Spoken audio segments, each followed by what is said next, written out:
Sayyidina Bilal kakinya ditali, talinya diikatkan ke kuda, kudanya suruh lari.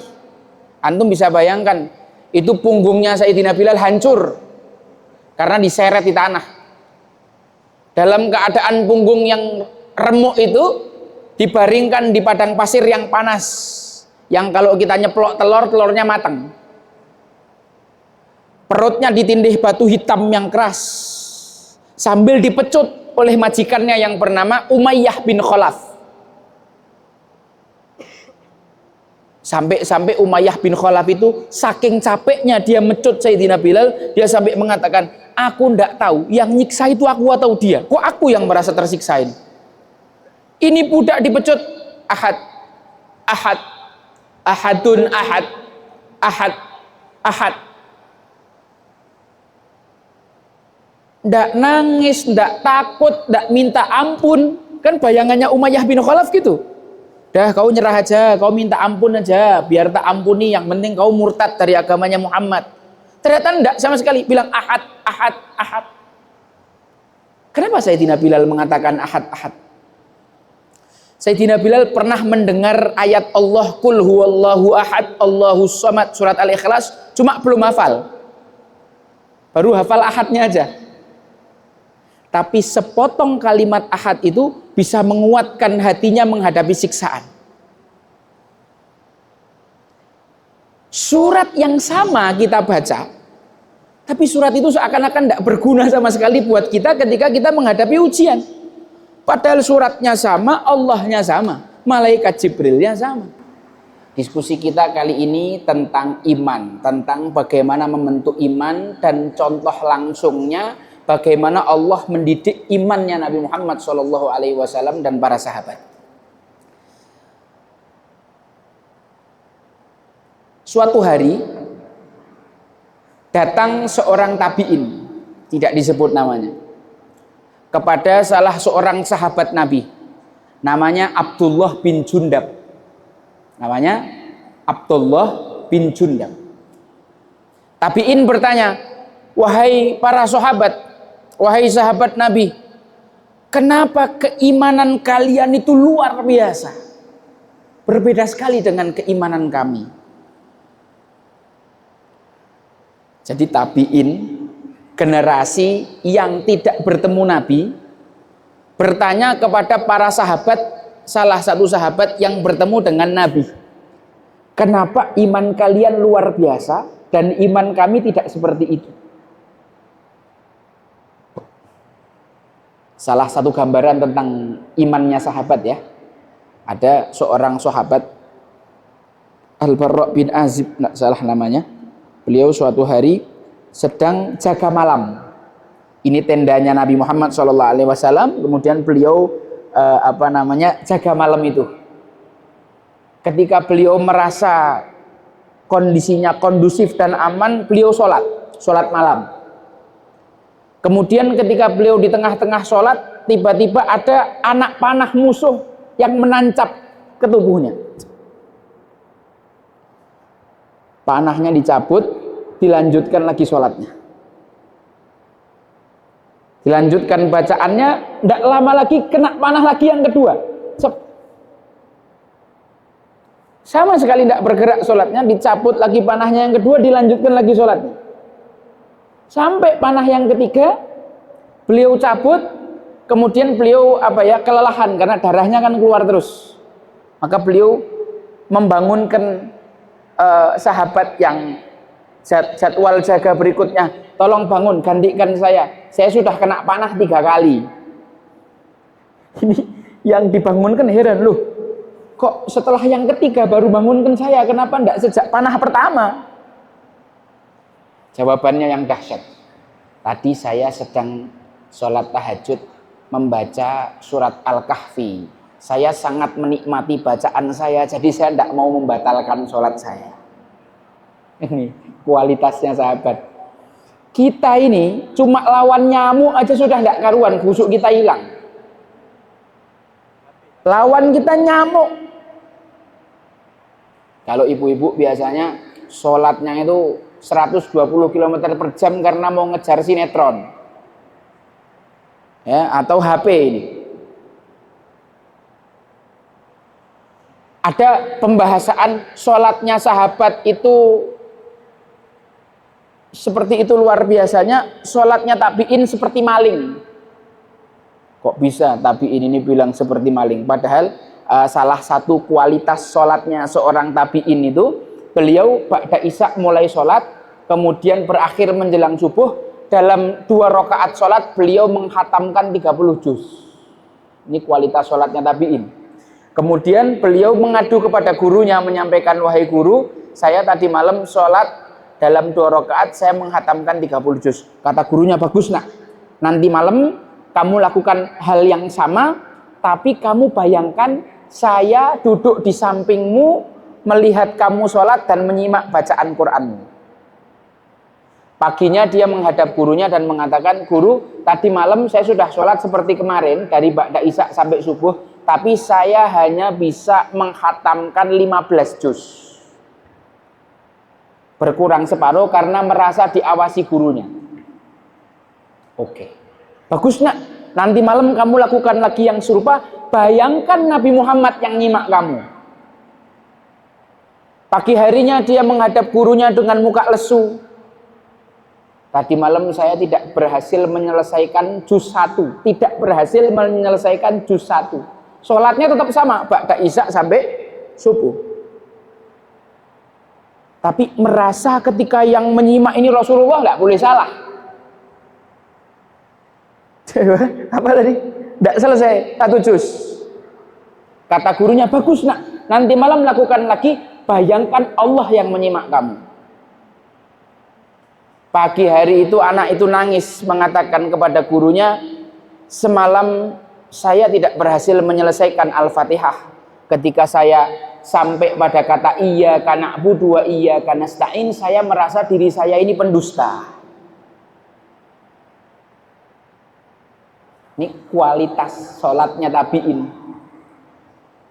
Dia bilang jarak antara kualitas tabi'in dengan sahabat ini beda jauh. Nah terus kalau dibandingkan sama kita, apa dong ceritanya ini?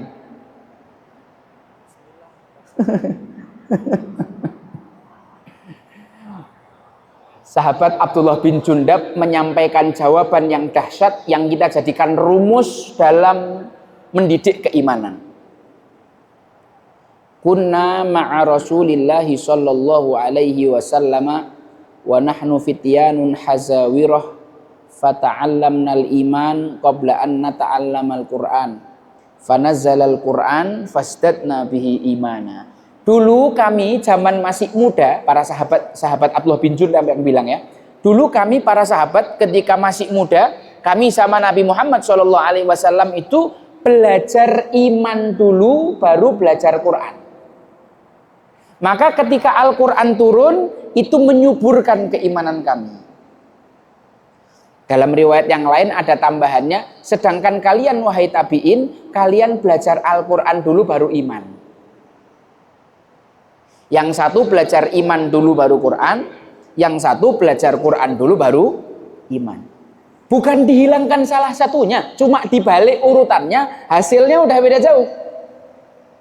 Apalagi sudah tidak belajar iman, tidak belajar Quran. Karena ada yang hari ini sekedar menghafal Al-Quran. Berbeda loh antara sekedar menghafal dengan mempelajari atau mentadaburi Al-Quran. Lalu muncul pertanyaan. Ketika saya mendengarkan athar dari Sayyidina Abdullah bin Jundab, saya nanya kepada Ustadz Budi yang ketika itu menyampaikan, lalu bagaimana metodenya Rasulullah mengajarkan iman kepada para sahabat, Ustadz? Beliau mengatakan Rasulullah selalu menyediakan waktu khusus untuk berkisah. Rasulullah selalu menyediakan waktu khusus untuk berkisah kepada para sahabat. Inilah cara Nabi Muhammad SAW menanamkan iman di dalam hati para sahabat. Khususnya ketika dulu awal-awal dakwah beliau itu waktu itu masih pada muda-muda. Oke. Dari sini kita bisa mengambil pelajaran Ternyata salah satu cara menanamkan iman kepada diri seseorang dengan menceritakan kisah. Al-Quran itu sepertiganya kisah. Dan kisah itu mudah dipahami, mudah diterima segala usia, segala strata pendidikan. Ya, dan kisah itu sangat berpengaruh di dalam hati. Sekarang kita akan coba melihat bagaimana contoh Allah Subhanahu wa taala menceritakan sebuah kisah kepada nabinya. Sebelumnya ana ingin memulai dengan salah satu firman Allah, wa kullan naqussu 'alaika min amba'ir rusuli ma nuthabbitu bihi fuadak. Seperti itulah wahai Muhammad, kami selalu mengkisahkan kisah para nabi dan rasul terdahulu untuk mengokohkan imanmu.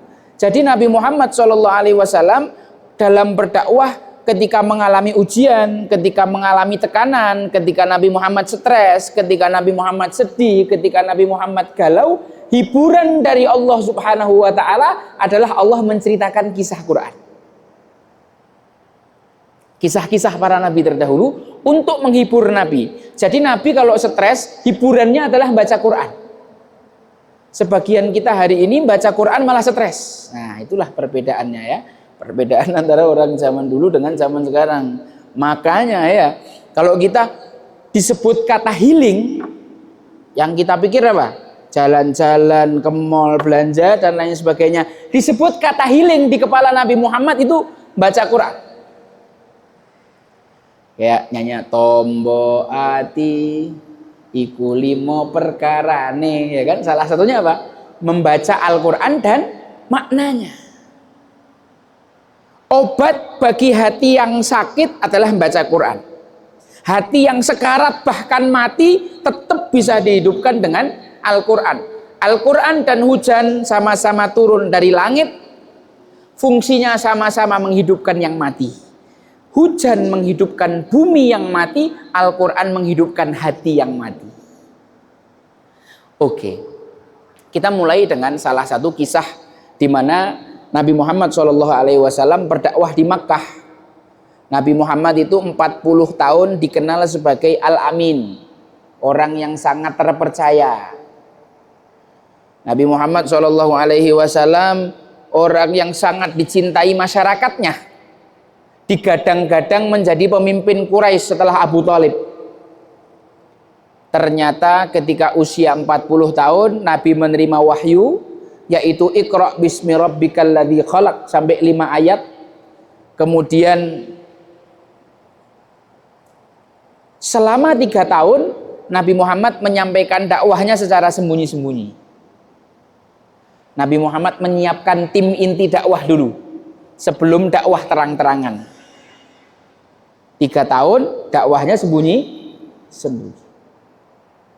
Masuk tahun keempat, Allah perintahkan wa anzir ashiratakal aqrabin. Peringatkanlah keluarga-keluarga terdekatmu. Nabi Muhammad naik ke Bukit Safa, mengumpulkan orang Quraisy dan menyampaikan kepada mereka bahwa beliau adalah seorang nabi yang diutus oleh Allah Subhanahu wa taala. Ternyata di tengah kerumunan ada seorang laki-laki yang mengatakan, tabban laka ya Muhammad, celaka kamu wahai Muhammad, alihadza jama'tana. Orang-orang pada tengok kanan tengok kiri, siapa tadi yang teriak mengata-ngatai Nabi Muhammad celaka? Orang-orang pada berbisik, itu pamannya itu, namanya Abdul Uzza bin Abdul Muttalib. Maka Allah membalas omongan dia dengan menurunkan Al-Quran, tabbat yada abi lahabi wa tab. Abdul Uzza itu adalah nama aslinya Abu Lahab. Kadang-kadang ketika kita mulai berdakwah, ketika kita mulai hijrah, ketika kita mulai menuju ke arah kebaikan, justru yang menjadi ujian kita adalah orang terdekat kita. Kadang-kadang bagi orang yang sedang hijrah atau mulai berdakwah, ujian yang paling dirasa pengaruhnya adalah ujian dari orang yang terdekat. Nabi Muhammad itu ujian pertamanya pamannya. Ada yang ujiannya orang tuanya, saudaranya, anaknya, teman, sahabatnya, bestinya. Gara-gara orang ini hijrah, akhirnya apa? Ada jarak dan seterusnya. Ini baru permulaan ujian. Lalu berikutnya ujiannya lebih banyak dan tidak enak.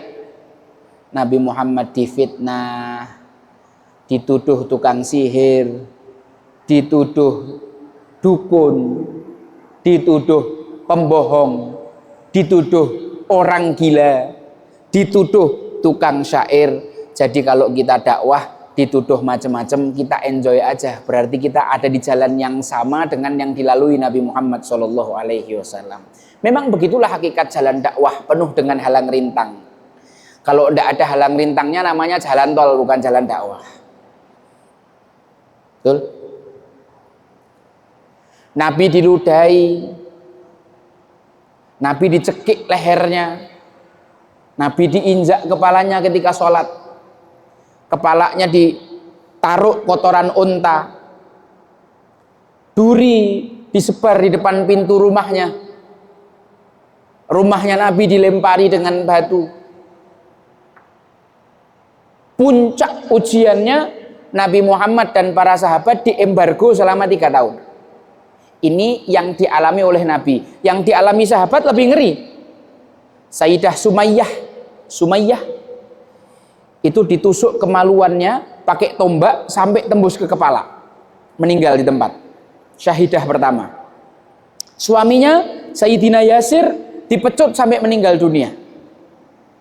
Anaknya Ammar ditusuk pakai besi yang panas, taruh di api warna merah, ditempelkan ke dadanya sampai beliau tidak sadar ngomong apa. Sayyidina Bilal kakinya ditali, talinya diikatkan ke kuda, kudanya suruh lari. Antum bisa bayangkan, itu punggungnya Sayyidina Bilal hancur karena diseret di tanah. Dalam keadaan punggung yang remuk itu dibaringkan di padang pasir yang panas, yang kalau kita nyeplok telur, telurnya matang. Perutnya ditindih batu hitam yang keras sambil dipecut oleh majikannya yang bernama Umayyah bin Khalaf. Sampai Umayyah bin Khalaf itu saking capeknya dia mecut Sayyidina Bilal, dia sampai mengatakan, aku ndak tahu yang nyiksa itu aku atau dia, kok aku yang merasa tersiksa ini. Ini budak dipecut, ahad, ahad, ahadun ahad, ahad, ahad. Ndak nangis, ndak takut, ndak minta ampun. Kan bayangannya Umayyah bin Khalaf gitu. Dah kau nyerah aja, kau minta ampun aja, biar tak ampuni, yang penting kau murtad dari agamanya Muhammad. Ternyata ndak sama sekali, bilang ahad, ahad, ahad. Kenapa Sayyidina Bilal mengatakan ahad, ahad? Sayyidina Bilal pernah mendengar ayat Allah, Qul huwallahu ahad, Allahus samad, surat Al-Ikhlas, cuma belum hafal. Baru hafal ahadnya aja. Tapi sepotong kalimat ahad itu bisa menguatkan hatinya menghadapi siksaan. Surat yang sama kita baca, tapi surat itu seakan-akan tidak berguna sama sekali buat kita ketika kita menghadapi ujian. Padahal suratnya sama, Allahnya sama, malaikat Jibrilnya sama. Memang pemaknaan kita terhadap ayat-ayat Allah yang berbeda antara kita dengan Sayyidina Bilal radhiyallahu ta'ala anhu wa ardhah. 3 tahun diembargo sampai puncaknya Sayyidah Khadijah istrinya Nabi meninggal, pamannya Nabi Abu Thalib meninggal. Orang Quraisy semakin berani kurang ajar sama Nabi Muhammad, beberapa kali melakukan upaya untuk membunuh Nabi Muhammad.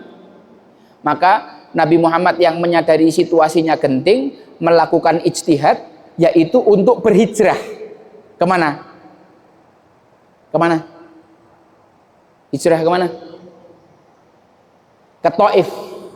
Hijrah ke Taif bersama sahabat Zaid bin Harithah. Pertimbangannya kenapa Taif? Karena di Taif ada kerabatnya Nabi. Kalau hijrah ke sana bakal diterima, bakal dibela, bakal didukung dakwahnya. Itu bayangannya Nabi. Ternyata faktanya tidak seindah bayangan. Bukannya diterima, Nabi ditolak mentah-mentah. Bukannya didukung, Nabi diusir. Bukan cuma itu, dicaci maki. Bukan cuma itu, orang-orang Taif melempari Nabi Muhammad dengan batu sampai berdarah pelipisnya Nabi, sampai berdarah betisnya Nabi Muhammad SAW. Ini kalau bahasanya kita, hancur luar dalam. Fisiknya hancur, psikisnya juga hancur. Kayak sudah tidak ada harapan lagi gitu loh. Tapi subhanallah, kita lihat Nabi Muhammad SAW dalam keadaan pelipisnya mengeluarkan darah, itu darahnya ditahan supaya tidak netes. Ditanya sama Sayyidina Zaid, kenapa ya Rasul darahnya ditahan? Tadi bumi mengatakan kepadaku, ya Rasul, kalau ada satu tetes darah yang jatuh, akan aku hancurkan orang Taif. Maka ditahan darahnya supaya orang Taif tidak dihancurkan sama bumi. Para kekasih Allah itu adalah orang yang hatinya mulia, hatinya tidak punya dendam. Kalau kita mau ngikuti Nabi Muhammad, nah bab-bab yang kayak gini nih yang kita ikuti. Membalas keburukan orang lain dengan kebaikan. Kalau membalas kebaikan dengan kebaikan, semua orang bisa. Speknya para muqarrabin, speknya para anbiya, hatinya para kekasih Allah adalah hati yang sangat indah atau disebut dengan qalbun salim, yang membalas keburukan orang lain dengan kebaikan. Ketika malaikat juga menawarkan, wahai Rasulullah, saya diutus Allah untuk mentaati Anda. Kalau Anda memerintahkan saya membalik gunung Al-Akhsyabain untuk saya tumpahkan kepada orang Taif, maka akan saya laksanakan perintah Anda. Kata Nabi Muhammad, Allahumma hdi qaumi fa innahum la ya'lamun. Ya Allah, berikan petunjuk kepada kaumku, karena mereka tidak tahu. Allahumma hdi qaumi fa innahum la ya'lamun.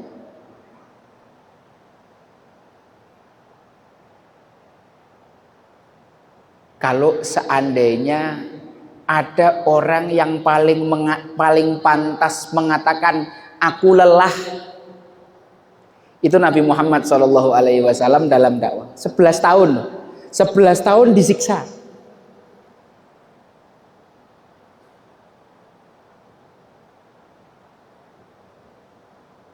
Seberat-berat apa yang kita alami di rumah dengan pasangan kita, itu tidak sampai seberat apa yang dialami Nabi Muhammad dalam dakwah. Seandainya Nabi Muhammad mau ngomong, ya Allah aku sudah lelah, udah dong, atau segera turunkan pertolongan, atau hancurkan saja orang-orang itu, seperti doanya Nabi Nuh itu kan. Nabi Nuh ketika 950 tahun dakwah, tidak ada pengikutnya, doanya Rabbi la tadhar 'alal ardi minal kafirina dayyara innaka ing tadarhum yudhillu ibadak. Ya Allah, jangan kau sisakan satupun orang kafir di atas muka bumi, maka dikasih banjir, tidak tersisa kecuali orang mukmin. Hanya 40 orang sisa manusia yang beriman sama Nabi Nuh. Kalau ada orang yang paling pantas mengatakan, ya Allah aku lelah dengan semua ini, dengan semua ujian ini, terlalu berat ya Allah, Nabi Muhammad paling pantas bilang, kelelahan kita itu apa sih? Ngurusin sekolah, jodoh yang tidak kunjung didapat, jomblo-jomblo yang jomblo itu tidak salah, tapi kalau kelamaan salah. Ya, ngapa kau ketawa-ketawa? Kemudian masalah pekerjaan, masalah rumah tangga, tidak seberapa beratnya dibanding apa yang dihadapi oleh Nabi Muhammad SAW. Tapi Nabi Muhammad SAW dalam situasi itu, perhatikan apa yang beliau sampaikan. Allahumma inni syakautu ilaika dha'fa quwwati. Ya Allah, aku mengadukan lemahnya diriku. Wa qillata hilati, sedikitnya strategiku. Padahal Nabi Muhammad strateginya luar biasa dalam dakwah. Wa hawani 'alan nas, betapa butuhnya aku, betapa tergantungnya aku kepada manusia. Betapa hinanya aku di depan manusia. Bahkan Nabi Muhammad merasa hina di hadapan manusia. Tidak ada satupun yang mau menolong dakwah beliau. wa anta rabbul mustad'afin. Sedangkan Kau adalah Tuhannya orang yang lemah ya Allah. Wa anta rabbul alamin, Engkau Tuhan alam semesta ya Allah. Ila man tukiluni, kepada siapa Kau mau serahkan aku? Ila qaribin yu'dhini am ila ba'itin yatajahhamuni am ila aduwin malaktahu amri. Apa Kau mau serahkan aku kepada orang dekat yang menyiksaku, maksudnya orang Quraisy, atau orang jauh yang melempariku dengan batu, maksudnya orang Taif, atau kepada musuh yang menguasai urusanku sehingga mereka bisa berbuat apapun padaku ya Allah? Kepada siapa Kau mau serahkan aku? In lam takun bika alayya ghadabun fala ubali. Asalkan Kau tidak murka ya Allah, maka aku tidak peduli. Asalkan Engkau tidak murka, aku peduli, aku tidak peduli ya Allah.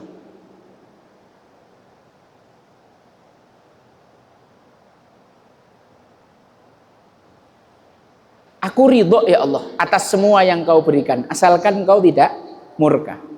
Jadi inilah spek hatinya para nabi, kualitas husnudonnya para nabi, kualitas adab para nabi kepada Allah. Sedangkan kita ini kan kalau dapat ujian, ya Allah kenapa saya, kenapa seberat ini, kenapa bukan dia aja ya Allah. Harusnya dia yang lebih pantas menerima hukuman itu, bukan saya. Nabi Yunus ketika dimakan ikan paus, beliau mengatakan inni kuntu minadh dhalimin, ya Allah aku ini orang dolim. Padahal kalau Nabi Yunus mau protes, loh yang musyrik kan kaum saya, yang didakwahi ngeyel kan kaum saya, wong saya ini salahnya cuma kabur sehari sebelum waktunya, kok saya yang dihukum ditelan ikan paus. Tapi itulah kualitas keimanan dan hubungan mereka para nabi dengan Allah. Inni kuntu minadh dhalimin, maha sempurna Engkau ya Allah, tidak ada cacat satupun dalam skenario dan keputusanmu dan takdirmu. Aku ini loh yang dolim. Alih-alih nyalahkan orang lain, menyalahkan diri sendiri.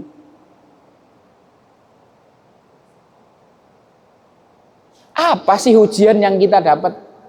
Nabi Yusuf dipisahkan oleh saudara dari ayahnya, dimasukkan ke dalam sumur, dijual jadi budak, human trafficking ya kan, jadi budak, ada pelecehan seksual di dalam istana oleh majikannya, beliau dipenjara, disiksa setiap hari di dalam penjara. Begitu beliau dikeluarkan dari penjara, dikatakan wa qad ahsana bi id akhrajani minas sijn, Tuhanku selalu berbuat baik kepadaku, terutama ketika aku dikeluarkan dari penjara. Dicemplungkan sumur, dijual jadi budak, dipenjara, disiksa. Yang baik yang mana? Bagian bagusnya yang mana? Kok bisa-bisanya Nabi Yusuf mengatakan, Engkau selalu berbuat baik padaku ya Allah. Itulah husnudonnya para nabi dengan Tuhannya. Kalau kita ini kan hujan sedikit, ya Allah kenapa hujan? Ya Allah tahan dulu hujannya, mbok nanti. Ngatur-ngatur Allah ini. Makhluk hina yang tercipta dari mani, kemana-mana bawa tai, kalau mati jadi bangkai, ngatur-ngatur Allah. Kayak Allah ini driver Gojek, bisa dikasih bintang 1. Ini namanya su'ul adab. Namanya orang tidak punya adab sama Allah subhanahu wa ta'ala. Nah, kisah-kisah Al-Quran tentang para nabi ini mengajarkan kepada kita bagaimana adab manusia kepada Allah, nomor 1. Bagaimana iman kita kepada Allah. Bagaimana seharusnya kita membangun hubungan dengan Allah subhanahu wa ta'ala. Yang mana ini adalah pangkal dari hubungan-hubungan yang lain.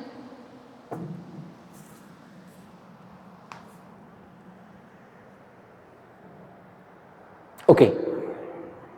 Ketika Nabi Muhammad SAW sedang mengalami kondisi yang paling sulit, paling berat, kalau kita ini mungkin paling terpuruk, titik terendah dalam dakwahnya, yaitu setelah peristiwa Taif, Allah kasih hiburan. Hiburannya indah betul. Hiburannya indah sekali. Apa itu? Ketika Nabi sedang duduk di kebun kurma, tiba-tiba ada seorang budak membawakan sepiring anggur. Tuhan, ini dari majikan kami. Tuh, 2 orang majikannya, namanya Utbah dan Syaibah bin Rabi'ah. Yang punya kebun itu adalah orang Quraisy, namanya Utbah dan Syaibah bin Rabi'ah. Mereka berdua sangat memusuhi Nabi, tapi ketika melihat Nabi babak belur, kesian juga. Dikirimi anggur.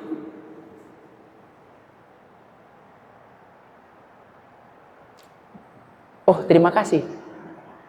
Ketika Nabi Muhammad mau mengambil, dipotek satu anggur, kemudian beliau mau makan anggur itu, beliau mengatakan Bismillahirrahmanirrahim.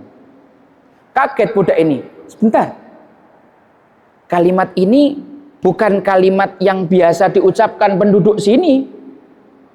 Saya jarang sekali dengar kalimat indah seperti ini. Anda ini siapa? Anda ini dari mana? Nabi ditanya malah balas nanya, lah kamu siapa? Kamu dari mana? Budak itu mengatakan, nama saya Adas. Saya berasal dari Ninawe, Ninafeh.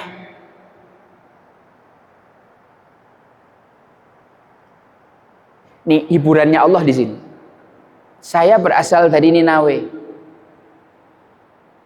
Maka Nabi Muhammad refleks menjawab, oh Ninawe itu adalah negeri dari seorang hamba Allah yang soleh namanya Yunus bin Matta. Maka Adas pun kaget, loh Anda kok bisa tahu Yunus bin Matta? Anda ini siapa sebenarnya? Saya Muhammad bin Abdullah. Saya adalah seorang nabi. Yunus juga seorang nabi. Dia saudara saya, maka saya kenal. Maka budak yang bernama Adas ini berlinangan air mata, dia cium keningnya Nabi Muhammad, dicium kedua tangannya Nabi Muhammad, dicium kedua kakinya Nabi Muhammad. Dia merasakan kebahagiaan yang luar biasa. Ternyata ada orang jauh yang kenal dengan pahlawannya, yaitu Nabiullah Yunus bin Matta. Kemudian budak ini disyahadatkan langsung oleh Nabi Muhammad SAW.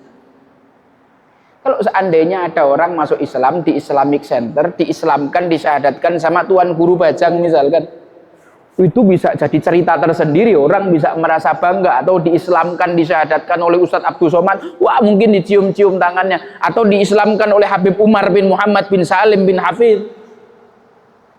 Ini bukan Tuan Guru, bukan Ustadz Abdul Somad, bukan Habib Umar. Ini Nabi Muhammad SAW. Alangkah beruntungnya budak itu.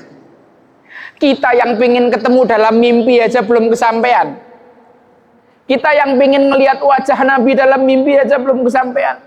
Kita yang sudah berusaha baca sholawat ini itu supaya mimpi ketemu Nabi, bisa cium tangan Nabi dalam mimpi aja belum kesampaian. Ini budak dapat kenikmatan bisa nyium keningnya Nabi, tangannya Nabi, kakinya Nabi, masuk Islam disyahadatkan oleh Nabi. Alangkah beruntungnya. Anak ini betul sama itu budak. Anak pengen jadi budak kayaknya zaman dulu gitu, biar bisa ngalami hal kayak gitu. Di mana letak hiburannya? Dalam situasi terburuk itu Allah memention sebuah nama, yaitu Yunus bin Matta. Supaya memorinya Nabi Muhammad kembali kepada kisahnya Nabiullah Yunus alaihi salam. Seorang hamba Allah yang soleh, seorang nabi yang soleh, seorang yang sangat getol dalam berdakwah, seorang da'i ilallah yang sangat luar biasa. Nabiullah Yunus bin Matta alaihi salam itu berdakwah kepada kaumnya bertahun-tahun dengan penuh kesungguhan, dengan penuh keikhlasan, mendakwahi para penyembah berhala supaya mereka tobat, supaya mereka diampuni oleh Allah, supaya mereka masuk surga.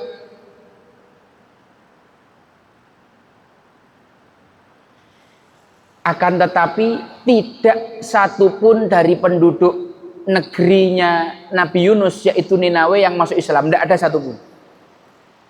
Berpuluh-puluh tahun beliau berdakwah, tidak ada satupun. Lebih banyak jamaah ini daripada jamaahnya Nabi Yunus.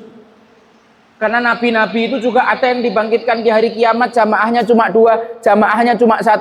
Ada nabi yang dibangkitkan tanpa jamaah, karena standar keberhasilan dakwah seorang dai bukan jumlah jamaah, bukan jumlah followers, tapi apa usaha dia dalam dakwah.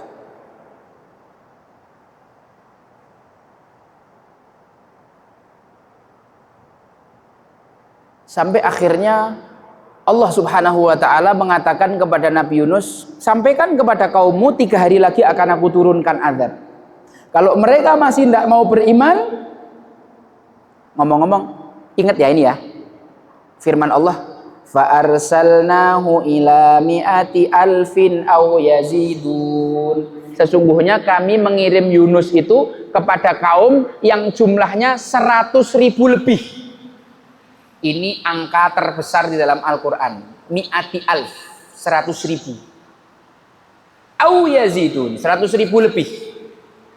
Para ulama tafsir ada yang mengatakan jumlahnya 120.000, ada yang bilang 140.000, ada yang bilang 170.000, ada yang bilang 180.000. Nggak mesti yang pas mana, yang penting Allah bilang 100.000 lebih. Ingat-ingat nanti ini ayat ini akan keluar lagi di akhir. Nabi Yunus menyampaikan ancaman Allah kepada kaumnya. Kaumnya bukan takut, bukannya sadar, semakin kurang ajar. Allah ngapain nunggu 3 hari? Sekarang aja Yunus, sekarang aja. Kamu cuma bohong-bohongan. Tuhanmu itu pendusta mana? Kalau dia mau hukum, kenapa harus 3 hari yang akan datang? Sekarang aja. Sehari tidak ada niat baik, 2 hari tidak ada rencana mau tobat. Akhirnya Nabiullah Yunus alaihi salam meninggalkan kaumnya. Beliau putus asa enggak ya? Wallahu alam. Nanti kalau kita ketemu di surga tak tanyakan. Beliau meninggalkan kaumnya, naik sebuah kapal. Ketika kapal itu sudah berlayar di tengah-tengah lautan, tiba-tiba ada badai, ada ombak besar. Oh, ini pasti karena ada seorang budak yang kabur dari majikannya. Ada yang nyeletuk gitu. Nabi Yunus tersindir. Oh iya, aku ini budaknya Allah yang kabur dari tugas. Maka Nabi Yunus pingin loncat. Itu yang dimaksud sepertinya saya. Tak saya loncat. Oh jangan. Kamu orang soleh. Kita adakan undian saja biar adil. Diundi yang keluar nama Nabi Yunus. Diundi yang keluar nama Nabi Yunus sampai 3 kali. Akhirnya Nabi Yunus langsung loncat. Begitu loncat, hilang badainya. Ketika Nabiullah Yunus alaihissalam masuk ke laut, Allah kirimkan pasukannya, yaitu seekor ikan besar. Namanya ikan nun. Dalam ayat yang lain disebut al-hut. Makanya julukannya Nabi Yunus Dhunnun. Wa dhannuni idh dhahaba mughadiban fadhanna an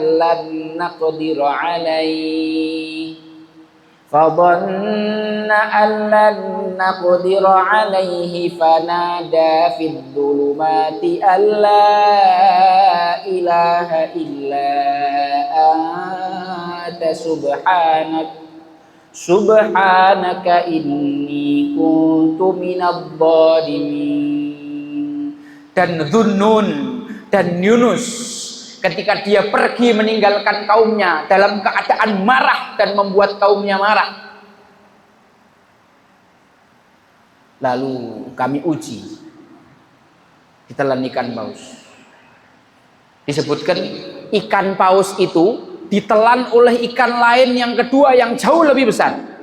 Wah, ikan kedua ini ditelan lagi sama ikan ketiga yang jauh lebih besar. Kemudian ikan itu masuk ke kedalaman laut yang gelap di malam hari. Dhulumatin salat. Kegelapan yang luar biasa. Dan ikan yang memakan Nabi Yunus itu sampai sekarang masih hidup. Laula annahu kana minal musabbihin lalabitha fi batnihi ila yaumi yub'atsun. Kalau Nabi Yunus bukan orang yang bertasbih, maka dia akan hidup di perut ikan itu sampai hari kiamat. Berarti ikan itu sampai sekarang masih ada. Kalau antum pengen viral, temukan ikan itu ya. Ikan Nabi Yunus. Di dalam kegelapan itulah Nabiullah Yunus alaihi salam bermuhasabah diri. Beliau mengucapkan kalimat-kalimat yang sangat indah. La ilaha illa anta, tiada Tuhan selain Engkau ya Allah. Subhanaka, maha suci Engkau ya Allah. Engkau maha suci, Engkau maha sempurna, Engkau tidak punya cacat. Tidak mungkin skenariomu salah, tidak mungkin keputusanmu salah, tidak mungkin takdirmu salah. Kalau aku mengalami ini bukan karena salahmu, bukan karena engkau, tapi karena diriku sendiri yang salah. Inni kuntu minadh dhalimin. Nabi Yunus tidak menyalahkan kaumnya, tapi beliau menyalahkan dirinya sendiri. Inni kuntu minadh dhalimin. Fastajabna lahu, Allah kabulkan munajatnya itu tadi, wa najjainahu minal gham. Allah selamatkan dari perut ikan paus. Seandainya Nabi Yunus tidak bertasbih, seandainya Nabi Yunus tidak bertawassul dengan nama Nabi Muhammad sallallahu alaihi wasallam, maka beliau akan ada di perut ikan sampai hari kiamat. Kemudian setelah beliau mengucapkan kalimat-kalimat itu, makhluk-makhluk hidup di laut itu bertanya kepada Allah, ya Allah, suara ini tidak asing. Malaikat-malaikat di langit pun juga begitu. Suara ini suara yang tidak asing, kami sering dengar, tapi siapa ya? Tapi kok dia sepertinya berdoa dari tempat yang tidak biasa. Maka Allah mengatakan itu Yunus di perut ikan. Oh ya Allah, tolong kasihanilah dia ya Allah, dia orang soleh. Akhirnya Allah keluarkan Nabi Yunus dari perut ikan dalam keadaan lemah. Kemudian dikasih pohon labu yang mana daunnya merambat menjadi atap dan payung untuk Nabi Yunus. Kemudian buahnya beliau makan. Buah labu adalah buah yang paling cocok untuk perut yang dalam keadaan sekian waktu tidak makan. Kemudian Nabiullah Yunus alaihi salam kembali kepada kaumnya. Ternyata beliau mendapati kaumnya semuanya sudah bertobat kepada Allah, semuanya sudah masuk Islam. Jadi ketika Nabiullah Yunus pulang ke Ninawe, adabnya nggak jadi diturunkan sama Allah Subhanahu wa taala. Kenapa? Sebab ketika awan mulai gelap, ketika langit mulai gelap, ketika orang-orang itu ketakutan melihat bahwa janji Nabiullah Yunus itu benar, kemudian mereka menangis, mereka merengek kepada Allah, mereka memohon ampun, ampuni kami ya Tuhan, kami ingin ketemu Nabi kami. Ternyata Nabinya hilang. Maka Allah mengampuni mereka semua. Nabi Yunus pulang dalam keadaan umatnya sudah masuk Islam. Apa pelajarannya? Terkadang kita ini terlalu terburu-buru. Pertolongannya akan datang besok, kitanya udah menyerah sekarang. Ya enggak gitu kan? Ini kalau seandainya Nabi Yunus mau sabar sampai besok kan selesai masalahnya, enggak perlu ditelan ikan paus. Tapi itulah pelajaran dan hikmah untuk kita. Seakan-akan memberikan kita nasihat. Kamu jangan menyerah.